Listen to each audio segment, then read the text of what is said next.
où l'énergie, du Dieu originel gisait, il n'y avait rien à voir, rien à entendre. Aussi l'esprit ou énergie originelle errait dans la nuit totale et absolue. C'est ainsi que l'activité première de la vie fut, l'errance. Introduction à la théologie de la nation errante, Peuls, Fulani. Les Peuls sont originaires de l'espace. Odyssée terrestre des Peuls. Les Peuls sont originaires du nord-est de l'Iran actuel. Ils ont été le peuple de Sumer. Encore appelé Mésopotamie. La civilisation sumérienne est la première enregistrée dans ce monde. Les Peuls ont toujours été pasteurs, donneurs et cultivateurs du vivant.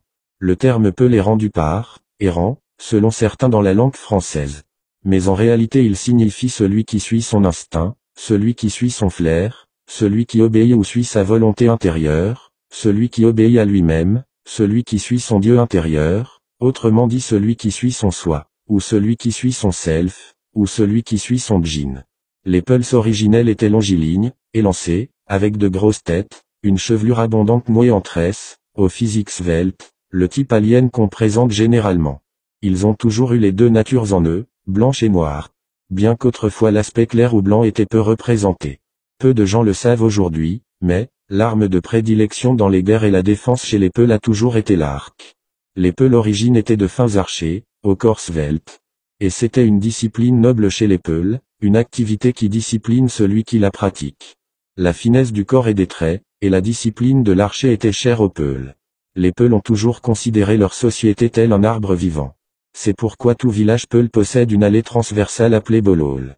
Car le village est structuré tel une graine, et chacun des deux parties du village comme les deux hémisphères d'une graine.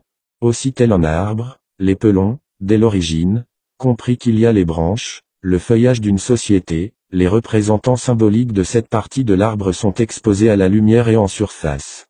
De même, il y a les racines, symbolisées par un groupe d'individus particuliers. Les racines sont serviles et assujetties au bien-être des autres parties en surface de l'arbre. Aussi ces gens sont dans l'ombre et œuvrent dans l'ombre pour nourrir et maintenir la société. Ce groupe dès l'origine, en Égypte, et peut-être bien avant en Sumer, a été qualifié de Mathiobé, signifiant être servile et assujetti. À l'origine c'était l'élite supérieure, dédiée au temple, dépositaire de la science des Peuls, la science des djinns. Ils étaient djinns avatars de djinns. En rappel, les djinns sont le peuple pré-adamite. Il faut bien comprendre que le premier avatar de Dieu est un djinn. Aussi Dieu est essentiellement et premièrement un djinn. Les djinns furent les premiers représentants de Dieu sur terre. Un djinn droit et juste est appelé un ange, dans le cas contraire on l'appelle un démon. Iblis lui-même est un djinn. À l'origine de l'univers, dans l'obscurité absolue dans laquelle l'esprit, ou l'énergie, du Dieu originel gisait, il n'y avait rien à voir, rien à entendre.